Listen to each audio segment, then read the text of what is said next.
মায়ানমারে মুসলিমদের ওপরে গণহত্যা চালিয়েছিল কয়েক বছর আগে।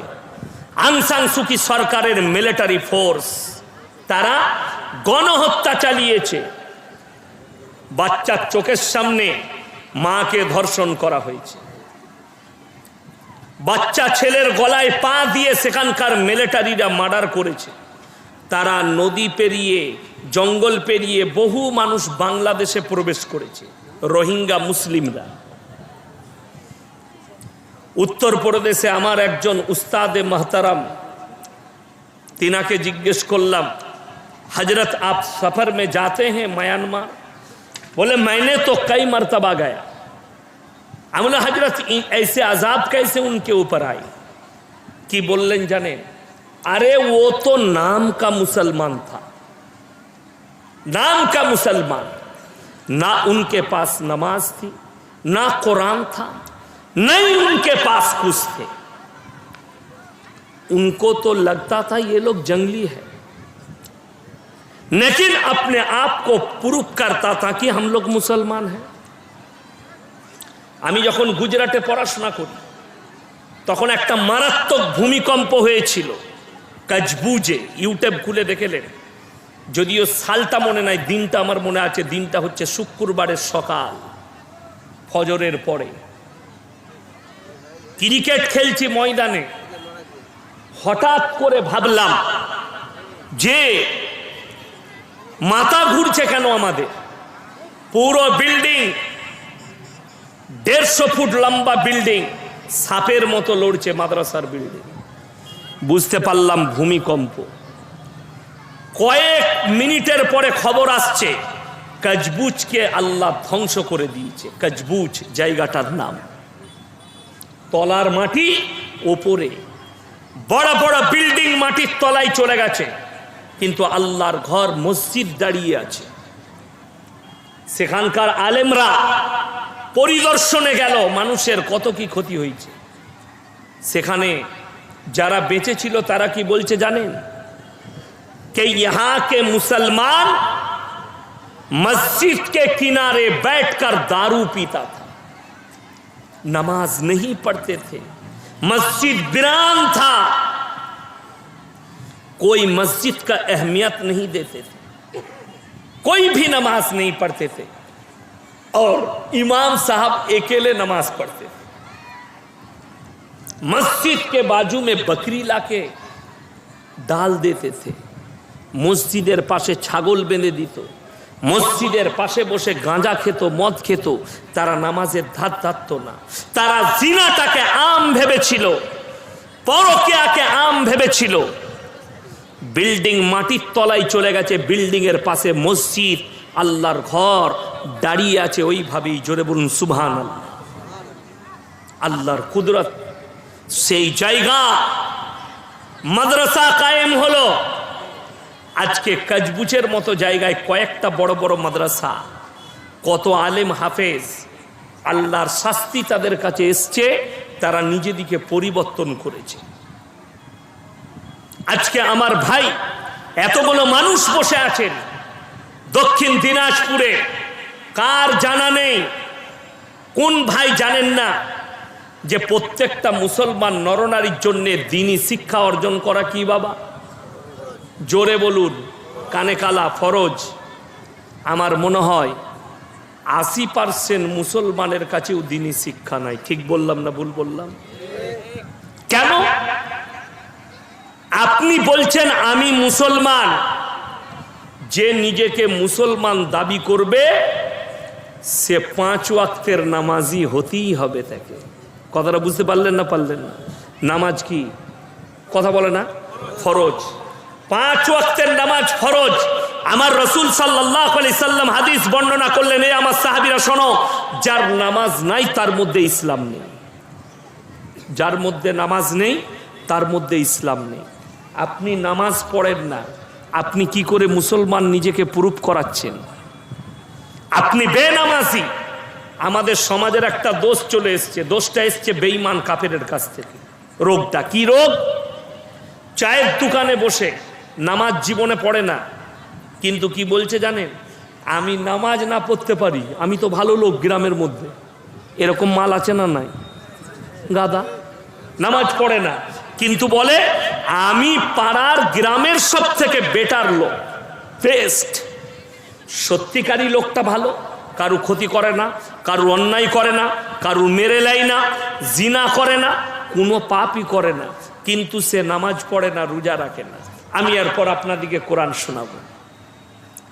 এই টেন্ডেন্সি যাদের আছে যে আমি ভালো লোক, নামাজ না পড়তে পারি, রোজা না রাখতে পারি, ভালো কাজ করি, সব ঠিক আছে, এইগুলো নামাজ আর রোজা করি না তো কি হয়েছে, আল্লাহর ঘরে যাইনি তো কি হয়েছে, আমি কিন্তু ভালো লোক, তাদের জন্য কোরআনের আয়াতটা, কিয়ামতের দিনে জান্নাতীরা জান্নাতে প্রবেশ করবে আর জাহান্নামীরা জাহান্নামে প্রবেশ করবে। কোরআন কি বলছে শুনেলেন? জান্নাতীরা আওয়াজ দেবে জাহান্নামীদেরকে, ফি জান্নাতি ইয়াতাসাআলুনা আনিল মুজরিমিনা মা সালাকাকুম ফি সাকার, তোমরা কেন জাহান্নামে যাচ্ছ? তোমরা তো বলতে আমরা ভালো লোক, আজকে তোমরা জাহান্নামে কেন? তুমি তো বলতে গ্রামের মধ্যে আমি সব থেকে দামি ভদ্রলোক, আজকে তুমি কেন জাহান্নামে যাচ্ছ? তার এক নম্বর উত্তর হবে ক্বালু লাম নাকু মিনাল মুসাল্লিন, আমরা নামাজি মুসল্লিদের মধ্যে ছিলাম না। আপনার চোখ দিয়ে পানি আসা দরকার। সেই জাহান্নামীরা বলবে আমরা নামাজি মুসল্লিদের মধ্যে ছিলাম না, তাই আল্লাহ আমাদিকে জাহান্নামে পাঠিয়েছে। ক্বালু লাম নাকু মিনাল মুসাল্লিন ওয়া লাম নাকু নুতিমুল মিসকিন, এবং আমরা এতিম আর মিসকিনকে খানা খাওয়াইতাম না। ওয়া লাম নাকু নুতিমুল মিসকিন ওয়া কুন্না নাখুদু মাল খাইদিন। কোরআন এটা সব থেকে প্যাথেটিক আয়াত, মারাত্মক প্যাথেটিক। কি রাস্তাঘাটে দেখবেন কোনো ব্যক্তি খারাপ ছিল, লোকটা নামাজি হয়েছে, আলহামদুলিল্লাহ, দাড়ি রেখেছে, নামাজ পড়ছে। আমাদের কিছু লোক আছে সালা দুদিন আগে নামাজ পড়ছে, ইয়ার কি মারে না, মারে না, টিটকিলি মারে। কোরআন বলছে এটা তাদের জন্যে দাড়ি টুপি নামাজি মুসল্লিদের মজাক উড়াতো, আর আমরাও তাদের সঙ্গে মজাক উড়িয়ে হাসতাম। আল্লাহ তাই আমাদিকে জাহান্নামে পাঠিয়েছে। ওয়া কুন্না নুকাজ্জিবু বিয়াউমিদ্দিন, এই আজকের বিচারের দিবসকে আমরা মিথ্যা বলে মনে করিতাম। ওই জন্য হাত তুলে বলুন আমরা সবাই 5 ওয়াক্তের নামাজি হব, জোরে বলুন ইনশাআল্লাহ। যারা নামাজ পড়ে না নামাজের দাওয়াত দেন। কোরআন বলছে ইন্না সলাতা তানহা আনিল ফাহশাই ওয়াল মুনকার, নিশ্চয়ই নামাজ এমন একটা ইবাদত মানুষকে অশ্লীল কাজ থেকে সরিয়ে ভালো কাজের দিকে নিয়ে যায়। আপনাকে নামাজটা সেইভাবে নিয়ত করতে হবে, আল্লাহর সামনে নিজেকে দণ্ডায়মন করতে হবে। আর ভাববে, রসুল বলেছেন তোমরা নামাজে দাঁড়ালে ভাববে ফাইন্নাহু ইয়ারা, মনে মনে ভাববে আমি আল্লাহকে দেখতে পাই বা না পাই, আমার আল্লাহ আমাকে অবশ্যই দেখছেন। এইটা যদি মনে ভাবো, তোমার হৃদয়ে যেটুকু খারাপই থাকবে সেইটুকু কেটে যাবে, ধ্যান নামাজে আসবে। ওই জন্যে নামাজ কম্পালসারি। মুসলমান জানে নামাজ পড়া ফরজ, কিন্তু নামাজ পড়ে না। আজকে মসজিদগুলো বিরান। আপনাকে দেখিয়ে দেবো, মুসলিমদের ফেসবুক আর ইউটিউব আর টুইটার খুলেন, মুসলিমদের যুবকরা পোস্ট করছে। কি লেখে পোস্ট করছে? আরে আমাদের বাবরি মসজিদ চলে গেছে, বাবরি মসজিদ ভেঙে দিয়েছে, এটা আমরা ভুলবো না। তুমি কাঁদছো ফেসবুক আর ইউটিউবে বাবরি মসজিদের জন্য, আর তোমার মসজিদ কাঁদছে তোমার জন্য, তুমি জীবনে নামাজ পড়তে যাও না। এটা কত কষ্টের বিষয়। তুমি বাবরি মসজিদের জন্য কাঁদো, আর তোমার মসজিদ তোমার জন্য কাঁদে, তুমি জীবনে নামাজ পড়তে যাও না। আমাদের দেশে 3টে কোয়ালিটির নামাজি আছে। কটা বললাম? 3টে। একটা হচ্ছে জুম্মার, একটা হচ্ছে ঈদ আর বকরা ঈদের, আর একটা নামাজি হচ্ছে 5 ওয়াক্তের। ঠিক বললাম না ভুল বললাম? এই দেখবেন ঈদের দিনে লাফাই বেশি কারা? যারা কোনোদিন যায় না, শুধু ঈদ আর বাকরা ঈদ, কি বুঝলেন, ছুটে ছুটে ছুটে ছুটে আসে আমার এলাকায়। ঈদের নামাজ ছেড়ে গিয়েছে। কাজ ছেড়েছে? যে জীবনে নামাজ পড়ে না, সে মারামারি লেগেছে, তাহলে আমার নামাজ ছাড়লো কেন? আমি যেখানে নামাজ পড়াই 15-20টা গ্রাম একসাথে পড়ে। নামাজের আগে একজন কানে কানে বলছে, হুজুর নিয়তটা বলে দেন তো। নিয়ত নিয়ে কি করবি? আমি বললাম দরুদ শরীফ জানো? বলে হুজুর না। সানা জানো? জি না। দোয়ায়ে মাসুরা জানো? জি না। রুকুতে কি পড়তে হয় জানো? জি না। ও মাল তো জীবনে আসে না। এবার ভেবে দেখুন, এই নামাজ দিদিকে আপনি কি বলবেন? আমাদের দেশের লোক এমনি নামাজ নাই পড়ুক, এত পরেজগার লোক যদি মারা যায়, মসজিদে জোহরের নামাজ হচ্ছে, জোহরের নামাজের পরে জানাজা হবে, ও মসজিদে যারা 5 ওয়াক্তের নামাজি তারা নামাজ পড়ছে, ও হারাম করে উজু করে দাঁড়িয়ে আছে, ও খালি জানাজা পড়বে। ঠিক বললাম না ভুল বললাম? আমার ভাই, আরে কমপক্ষে সেই দিনে মাথাটা ঠোক, আল্লাহ যদি কবুল করে লাই তো তুই কামিয়াব হয়ে যাবে। বলে আমি কিছুই জানি না, আরে মাথাটা এমনি ইমামের দেখে দেখে ঠুকেলে আল্লাহ কবুল করে নিলে তুই শিখলে সব শিখে যাবে, সব শিখে যাবি। কিন্তু নিয়তটাই তো ওটা নাই, নিয়ত ওটা নেই। যারা বসে আছেন এখানে, আল্লাহর কসম করে বলছি, আসার সিরিয়াল আছে, যাবার কোনো সিরিয়াল নাই। দুনিয়াতে আসার সিরিয়াল আছে। মায়ের পেটে এলে ডাক্তার বলে দেয় 9 মাস 10 দিন পরে বাচ্চা হবে, 9 মাস 8 দিন পরে বাচ্চা হবে। কিন্তু অবাক হবেন, দুঃখ লাগে, যাবার কিন্তু কারোর তারিখ তাই নেই। জন্মানোর পরেও মারা যেতে পারে, পেটেও মারা যেতে পারে, 2 বছর বয়সে মারা যেতে পারে, 10 বছরে। মৃত্যুর জন্যে আল্লাহ যার যখন সময় করে দিয়েছে, একটা মিনিট পরিবর্তন হবে না। কিয়ামত কাছে, আলামতগুলো, ছোট ছোট আলামতগুলো আস্তে আস্তে প্রকাশ পাচ্ছে। আর আপনি মনে করেছেন আপনার জিন্দেগি আছে? হাত তুলে এখানে বলুন তো, যে আমার বাপ দাদু মারা যেতে পারে, আমি এমন একজন বাপের বেটা, আমি কোনোদিন মরবো না, এরকম লোক এখানে আছে? না। যদি ডাক্তারে ওষুধে কোনো মানুষ বাঁচত পশ্চিমবাংলার, তিনি হচ্ছেন জ্যোতিবাবু। আমেরিকা থেকে বাই প্লেন ডাক্তার আনা হয়েছিল জ্যোতি বসুর জন্যে, বাঁচাতে পারেনি, তার নাম আল্লাহ। এটা মাথায় রাখবেন। আমেরিকা থেকে ডাক্তার বাই প্লেনে আনা হয়েছিল, খোঁজ নেবেন, জ্যোতিবাবুর জন্যে, বাঁচাতে পারেনি, তার নাম আল্লাহ। মৃত্যুর ঘন্টা বেজে গেলে পৃথিবীর আর কেউ রুখতে পাবে না। হাদিসে আছে, যখন খবর হলো, বুখারী শরীফের হাদিস, নবী আকরাম সাল্লাল্লাহু আলাইহি ওয়াসাল্লাম দুনিয়া থেকে বিদায় নিয়েছেন, হযরতে উমর বললেন, কেউ যদি বলো আল্লাহর নবী দুনিয়া থেকে বিদায় নিয়েছেন, আমি তাকে টুকরো টুকরো করে দেব, আমি এটা মেনে নিতে পারছি না। হযরতে আবু বকর সিদ্দিক রাদিয়াল্লাহু তাআলা আনহু বুকে জড়িয়ে ধরে বললেন, ওমর, এ কথা বলো না, কোরআনকে মিথ্যা বলা হবে। কোরআন বলেছে, কুল্লু নাফসিন যায়িকাতুল মাউত, যতজন জানদার দুনিয়ার বুকে এসছে প্রাণ নিয়ে, মৃত্যু স্বাদ গ্রহণ করতেই হবে। এটা আল্লাহর ফরমান, আল্লাহর ওয়াদা। হযরতে উমরের চোখ দিয়ে পানি পড়েছে, মেনে নিতে হয়েছে যে নবীজি দুনিয়া ছেড়েছেন। আপনি ভেবে দেখুন, আপনার চোখ দিয়ে পানি আসা দরকার। যে আমার বালিশে গিয়ে রাত্রেবেলায় শুবেন জলসা শেষ করে, মনে মনে ভাববেন আমি আজকে মারা গেছি, কাল সকালে আমার জানাজা। আপনার চোখের পানিতে বালিশটা ভিজে যাবে, আর তোমার অন্যায় থেকে দূরে তুমি সরে আসবে। আল্লাহর কাছে কাঁদেন, আল্লাহ কবে মারা যাব জানি না। বেঈমান কাফেররা আপনাকে জাল দিয়ে ঘেরে ফেলেছে, আপনি বেরোতে পারবেন না। বেরোনোর জন্য রাস্তা একটাই, সেই রাস্তাটা হচ্ছে দ্বীনি শিক্ষা অর্জন করুন, নিজের বাচ্চাদিকে দ্বীনি শিক্ষা দেন। সবাই করবো, জোরে বলুন ইনশাআল্লাহ। ইসলামী কালচার দেন আপনার সন্তানকে।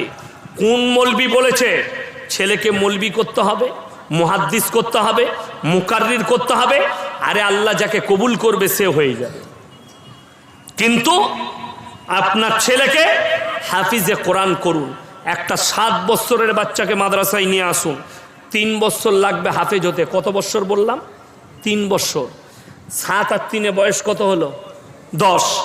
একটা ছেলে 10 বছরে হাফেজ হলো, সেই ছেলেটাকে ভালো মিশনে দেন, ভালো কনভেটে দেন। সেই ছেলেটা ডাক্তার হোক, মাস্টার হোক, প্রফেসর হোক আর ইঞ্জিনিয়ার হোক, সে জীবনে বেঈমানি করবে না আর কুফরি করবে না। আমার বর্ধমান টাউনে দেখিয়ে দেবো, নাম করে বলবো না, তাই সেই ডাক্তারদের নাম নেবো না, রেকর্ডিং হচ্ছে। সালামের উত্তর পর্যন্ত দেয় না।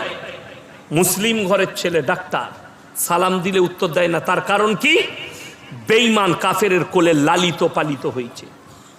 তসলিমা নাসরিন কোন অমুসলিম ঘরের মেয়ে নয়, মুসলমান ঘরে জন্ম নিয়েছে, পালিত হয়েছে বেঈমান আর কাফেরের কোলে। তার মা বাপ জীবনে দ্বীনি শিক্ষা দেয়নি, অর্থাৎ সেই তসলিমা নাসরিন একা জাহান্নামে যাবে না, তার মা বাপও জাহান্নামে যাবে। কেন? দ্বীনি শিক্ষা না দেওয়ার কারণে। আজকে যারা বসে আছেন চুপ করে, আপনার চোখের সামনে আপনার ছেলে পাপ করছে, আপনি দেখতে পাচ্ছেন, মানা করেন না। আপনার মেয়ে আপনার চোখের সামনে পাপ করছে, আপনি মানা করেন না। কিয়ামতের দিনে আপনার এই সন্তানরাই আল্লাহকে ইশারা করবে যে আল্লাহ, এরাই আমাকে মানা করেনি, এরাই আমাকে বাধা দেয়নি, এরাই হচ্ছে অপরাধী, আপনি অপরাধী হবেন। সবাই আজ থেকে পাপ থেকে সন্তানদিকে আমরা নিষেধ করব, জোরে বলুন ইনশাআল্লাহ। বেঈমান কাফেররা আপনাকে ঘেরেছে জাল দিয়ে, আপনি বেরোতে পারবেন না, তাদের জাল থেকে বেরোনো কঠিন। তারা যেভাবে ঘেরে দিয়েছে, এখানে হাত তুলে বলুন তো, কে জানেন না মদ খাওয়া হারাম? কথা বলে না? সবাই জানে মদ খাওয়া হারাম, সবাই জানে গাঁজা খাওয়া হারাম, সবাই জানে আফিং খাওয়া হারাম। আপনাকে দেখিয়ে দেবো, মুসলমান গাঁজা খাচ্ছে, গাঁজা বিক্রি করছে, মুসলমান মদ খাচ্ছে, মদ বিক্রি করছে। লটারির টিকিট হালাল না হারাম? হারাম। আমি আপনাকে দেখিয়ে দেবো, মুসলমান লটারি বিক্রি করছে, ঠিক বললাম না ভুল বললাম? লটারির ব্যবসা করছে, অথচ সে জানে হারাম। তাহলে তার ইনকাম কি করে হালাল হতে পারে? আর সে ব্যক্তি আবার মসজিদে যাচ্ছে, জুম্মার দিনে গিয়ে মসজিদে দোয়া করছে। তোমার জানা আছে যে হারাম রুজি ইনকাম করবে, হারাম খাবে, তার দোয়া কবুল হবে না। বিসমিল্লাহ। যারা হারাম খায় তাদের দোয়াকে আল্লাহ কবুল করেন না। আপনি জানেন, যেমন বলে দিই স্যাম্পেল, কাঁচা পেঁয়াজ খেয়ে মসজিদে যাওয়া যাবে? কথা বলবেন। নবীজি নিষেধ করেছেন, কেন নিষেধ করলেন? কথা বলে না? মুখের দুর্গন্ধর কারণে। দুর্গন্ধতে ক্ষতি কি? আল্লাহ রসুল সাল্লাল্লাহু আলাইহি সাল্লামের হাদিস, তোমরা মুমিন ততক্ষণ হতে পারবে না যতক্ষণ পর্যন্ত তোমার কাছ থেকে তোমার প্রতিবেশী সুরক্ষিত নয়। আপনার পাশে যে দাঁড়িয়েছে তাকে সুরক্ষা পেতে হবে। আপনারা বলুন, কাঁচা পেঁয়াজে উপকার আছে না নাই? উপকার কি আছে? ডাক্তাররা কি বলছে শুনেলেন? গ্রীষ্মের দিনে কোনো চাষি ব্যক্তি যদি কাঁচা পেঁয়াজ খায়, দিয়ে যদি মাঠে কাজ করে, শরীরের যে পানিটা বের হয়, ডাক্তার বলছে ওই শরীরের পানিটা পূরণ করে ওই কাঁচা পেঁয়াজটা, রোদ লাগে না থাকে। জোরে বলুন সুবহানাল্লাহ। তাইলে একটা উপকার কাঁচা পেঁয়াজ আছে।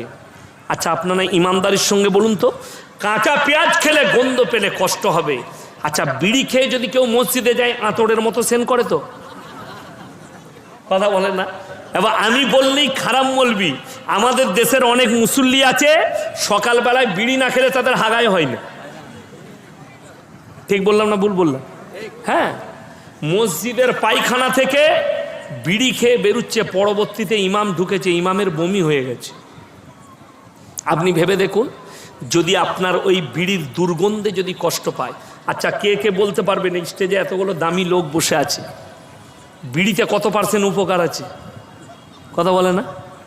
সিগারেট বিড়িতে কত পার্সেন্ট উপকার আছে? জিরোটাও নাই। কি নাই? জিরোটাও। জিরোটা না থাকার কারণে ওই প্যাকেটে লেখা হয়েছে হানিকারক, ক্যান্সারের কারণ। এই যে পানির বোতলটা আমাকে দিয়েছে কমিটি থেকে, স্টেজে বক্তা খাবে, এখানে যদি লেখা থাকে যে এটাই বিষ মিশানো আছে, খেলে মারা যেতে পারেন, এই পানিটা আর পান করা যাবে বাবা? যাবে না। কেন? এই পানিটাই বিষ মিশানো আছে। জেনে শুনে আত্মহত্যা করা হারাম। আপনি জেনে শুনে ওই ক্যান্সারের ঝুঁকির জিনিসটা খাচ্ছেন, হারাম কাজ করছেন। আপনি নিজের জীবনের ক্ষতি করছেন। আপনার কষ্ট হবে শুনে যে আমি বিড়ি ছাড়তে পারছি না, সিগারেট ছাড়তে পারছি না। তোমার দুটো পাপ, 1 নম্বর জীবনের ক্ষতি করছো, ওটার জন্য তোমার পাপ হবে।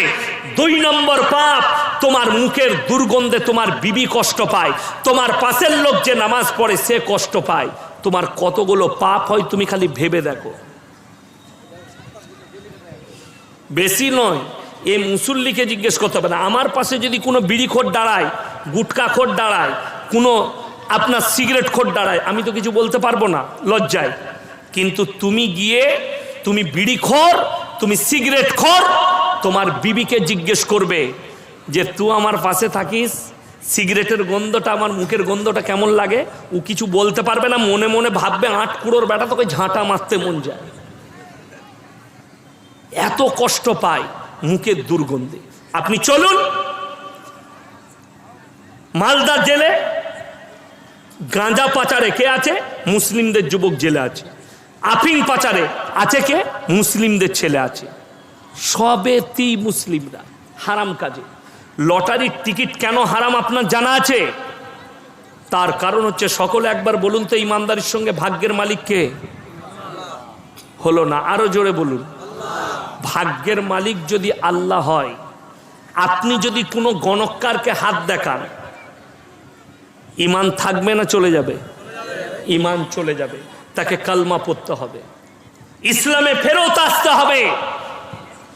ভাগ্য পরীক্ষার জন্য যারা লটারি কাটে, 1 নম্বর তাদের ইমান ধ্বংস হবে, 2 নম্বর ওই টাকাটা পুরো হারাম টাকা। হাত তুলে বলুন তো, সুদ হারাম কে কে জানেন না? সবাই জানে। মুসলমান সুদ খায় না খায় না? সুদ খায়, শুধু খায়। এই দ্বীনি ইলম না থাকার কারণে, দ্বীনি শিক্ষা না থাকার কারণে মুসলমানদের কাছে হারামটা হালাল কিভাবে হয়েছে আপনি অবাক হবেন। মুসলিমদের ছেলে আমার এলাকা লরি চালায়, হাই রোডে গাড়ি চালাচ্ছে, দিল্লি রোডে দাঁড়িয়েছে হোটেলে, ঢুকেই 2 বোতল মদ খেয়ে নিল। দুটোই ড্রাইভার খালাসি, দুজনাই মুসলিম। মদ খাওয়া হয়ে গেল, বললে ভাই মুরগির মাংস আর রুটি নিয়ে আয়। বেচারা হোটেলের কর্মচারী রুটি আর মুরগির মাংস এনে দিয়েছে কষা। তখন জিজ্ঞেস করছে মুরগিটা জবাই না কাটা। আমরা মার হারাম করকে জুতো করে। যে লোকটা মদ খেলো তার কাটা গুটা দেখে আর লাভ আছে? লাভ নাই। আপনার জন্যে হালাল খাবারটা শর্ত। কি শর্ত বললাম? খাবার হালাল, রুজি যেটা খাচ্ছেন সেটা যেন হালাল হয়। আপনি যদি সকালবেলায় উঠে গঙ্গারামপুরে যান, বুনিয়াদপুরে যান, ডাক্তার দেখাতে যান, যে কোনো কাজে যান, আপনার কি হবে? কোনো রেস্টুরেন্টে খেতে গেলে আপনাকে জিজ্ঞেস করতে হবে না? হবে না? কাটা না জবাই? কথা বলেন, জিজ্ঞেস করতে হবে কাটা না জবাই। এটা আপনার জিজ্ঞেস করা জরুরি। কেন? আপনার জন্য শর্ত হচ্ছে হালাল খাবার। আল্লাহ শর্ত রেখেছেন কোরআনে যে ইমানদারদের জন্য শর্ত হচ্ছে তারা হালাল খাবার খাবে, তাদের দোয়া আমার বারগাহে কবুল হবে। চলুন, আপনি বুঝে গেলেন যে আমাকে জবাই করা মাংস খেতে হবে। সকালবেলায় উঠলেন, আরে রাতের বেলায় ইয়াসিন সাহেব এসেছিল আমার গ্রামে, তিনি বলে গেছেন জবাই করা মাংস নিবি। কিনছেন জবাই করা মাংস, টাকাটা কিন্তু সুদের টাকা, সেই একই মাল দাঁড়িয়ে গেল। বুঝাতে পারলাম? টাকাটা সুদের টাকা, একই মাল দাঁড়িয়ে গেল। যদি বলেন কেন? কোরআন বলছে ওয়াহাল্লাল্লাহুল বাইয়া ওয়া হাররামার রিবা। হে আমার নবী বলো, তোমাদের জন্য ব্যবসাকে হালাল করেছি আর সুদকে হারাম করেছি। ব্যবসা আপনার হালাল, আপনি ব্যবসা করুন, হালাল রিজক পাবেন। ব্যবসা হচ্ছে নবীজির সুন্নাত। অথচ মুসলমান চায় শটে কি করে বড় লোক হব, শটে বড় লোক। আপনারা অনেকে জানেন না, ভারতের যতগুলো আরবপতি আছে, আমি মুসলিমদের কথা বলছি, ওয়ার্ল্ডের 1 নম্বর আতর ব্যবসায়ীর নাম হচ্ছে মোল্লা বদরুদ্দিন আজমাল, আসামের। কয়েক হাজার কোটির মালিক। তিনার আতর দিয়ে কাবা ঘর ধোয়া হয়, অনেকে জানে না। এই ভারতের কোম্পানির আতর দিয়ে কাবা ঘর ধোয়া হয়। এই বদরুদ্দিন আজমল সাহেবের আব্বা নিজের বাড়িতে ফুল চাষ করে আতর তৈরি করে বোম্বের মাহমুদ আলী রোডে আতর বিক্রি করতেন ছোট বাস্ক করে। হালাল ব্যবসা। আজকে ওয়ার্ল্ডের সেরা আতর ব্যবসায়ী বদরুদ্দিন আজমলের আতরের দোকান মালদা ডিস্ট্রিক্টে পাবেন না, আমার বর্ধমানে পাবেন না, দুর্গাপুরে বানিয়েছিল কিন্তু বিক্রি হয়নি বলে দোকান তুলে নিয়েছে। কলকাতায় আছে, দিল্লিতে আছে, মুম্বাইয়ে আছে, বিভিন্ন দেশে আছে, পৃথিবীর প্যারিসে আছে, লন্ডনে আছে, আফ্রিকায় আছে, আমেরিকায় আছে, আরবে আছে, জর্ডানে আছে, লেবাননে আছে, ইরানে আছে, ইরাকে আছে। প্রত্যেকটা দেশে ওরার বড় বড় দামি। এইটুকু আতরের দাম 1000 টাকা, 1 তোলা আতরের দাম। কোথা থেকে হয়েছে? হালাল ব্যবসা থেকে। বোম্বেতে যারা গেছেন তারা দেখেছেন সুলাইমানি উসমানি মিঠাইওয়ালা হালুয়ার দোকান, ওই রকম 50টা ব্রান্ড আছে, ওর ব্রাঞ্চ আছে সুলাইমানি উসমানি। আমি ওনার ঘটনা শুনে এসছি যে ডিব্বা করে, টিনের ডিব্বা করে 2 হাতে আফলাতুন, বিখ্যাত মিষ্টির নাম মুম্বাইয়ের আফলাতুন হালুয়া নিয়ে এসে মাহমুদ আলী রোডে বিক্রি করত। এখন 50টা দোকান। হালাল ব্যবসা। নামাজি যতজন বসে আছে, ম্যানেজার থেকে মালিক থেকে সব আমাদের মতো টুপি। এরকম 50টা ব্রাঞ্চ আছে তার মুম্বাইয়ে। হাজার হাজার কোটি টাকার মালিক, খালি মিষ্টি ব্যবসা করে, হালাল ব্যবসা করে। খালি আমাদের বাঙালিরা, আপনি চলুন মুম্বাইয়ে দেখতে পাবেন মুসলমান লটারির টিকিটের দোকান খুঁজে পাবেন না, অবাক হবেন। গুজরাটে চলুন, লটারির দোকান খুঁজে পাবেন না। আমাদের এখানে রমজান মাসে মুসলমানদের চায়ের দোকান খোলা থাকে, ঠিক বললাম না ভুল বললাম? মুসলমান চায়ের দোকান খুলে রেখেছে কেন? কটা হারামখোর রোজা রাখেনি, তারা চা খাবে। আর বোম্বেতে চলুন, বোম্বাই, দিল্লি, গুজরাট, উত্তরপ্রদেশ, লখনৌ, হায়দ্রাবাদ, যতগুলো দামি দামি শহর আছে, এই জায়গার মুসলমানদের ইমানগুলো এত মজবুত। বোম্বের দামি থেকে দামি মুসলিমদের হোটেল ইফতারিতে শুরু হয়, সেহরিতে তালা পড়ে যায়, সারা দিন দোকান বন্ধ। রমজান মাসে ইফতারিতে চালু করবে। আরে বোম্বাইয়ে যদি কোনো হিন্দু ভাইয়ের দোকানে কোনো মুসলমান চা খেতে যায় আর সে যদি চীনা হয়, বলবে আবে कैसे মুসলমান হে তো রোজা নেই রাখতে। আর আমার বর্তমানে দেখাবো হোটেলগুলো, মুসলিমদের হোটেলগুলো পর্দা টাঙিয়ে তারা ভেতরে বেরোজগার দিকে খাওয়াচ্ছে হারামখোররা। তা এর ব্যবসায় বরকত হবে না তার ব্যবসায়? ভেবে আপনি দেখবেন। আপনি লোকের কাছ থেকে পয়সা লুটার জন্য ব্যবসা করেছেন, আর তারা হালাল রিজকের জন্য ব্যবসা করেছে, হালাল রিজকের জন্য। আপনি বোম্বেতে যান, আপনাকে জবাই করে টাটকা মাংস দিবে, এবং টুপিওয়ালা যে গোশ বিক্রি করছে সে বাজাপ্তা নামাজি। আর আমাদের এখানে বেশিরভাগ মুরগি বিক্রি করে, মুরগির মাংস বিক্রি করে মুসলমানদের হারামখোর, বিড়িও খায়, সিগারেটও খায়, গাঁজাও খায়, সব খায়। ঠিক বললাম না ভুল বললাম? বাস্তব বলছি। আমাদের দেশে কসাই পাবেন মাতাল, কষ্টটা ওইটাই। রাতের বেলায় গাঁজা খেয়ে পড়ে থাকে, ভোরের বেলায় গরু জবাই করছে, আর সেই গোশত আমরা খাচ্ছি। আর আপনি উত্তরপ্রদেশে পাবেন 5 ওয়াক্তের নামাজি গরু জবাই করছে। কারা জানেন? একটা আলেমকে দিয়ে, একটা মৌলবীকে দিয়ে গরু জবাই করায়। এটাই কষ্ট, পার্থক্য। সবাই নিয়ত করুন আমরা ইমানের উপরে টিকবো, জোরে বলুন ইনশাল্লাহ। এইটার কারণে বড় বড় কোম্পানিরা এন্ট্রি নিচ্ছে, শালিমার থেকে, আপনার গ্লোবেল থেকে, গ্লোবেল, শালিমার, এই ধরনের বড় বড় কোম্পানিরা গোশত রপ্তানি করছে, যেগুলো মেশিনের সাহায্যে জবাই করছে, সেগুলো হালাল না হারাম আল্লাহ ছাড়া কেউ জানে। সেই মাংস আপনি হোটেলে খাচ্ছেন। আরে আমার মুসলমান ভাই, হারাম আর হালালের আপনি ডিবেটটা করতে শিখুন যে এটা হারাম, এটা হালাল। আল্লাহর কসম করে বলছি, আপনার জিন্দেগিতে আপনার দোয়া আল্লাহ কবুল করবেন, আপনি সাফল্য পাবেন যদি হারাম হালাল বেঁচে চলেন। আজকে মুসলমান আমাদিকে মৌলবিদিকে জ্বলাচ্ছে ফোন করে যে দেওয়ালিতে মিষ্টি দিলে খাওয়া যাবে কিনা, দুর্গা উৎসবে আমাদের পুজোর প্রসাদ খাওয়া যাবে কিনা। আরে কোরআন স্পষ্ট করেছে, তোমরা আবার আমাদিকে মৌলবিদিকে প্রশ্ন করো কোন হিসাবে? কেন করবেন প্রশ্ন যে খাওয়া যাবে কিনা?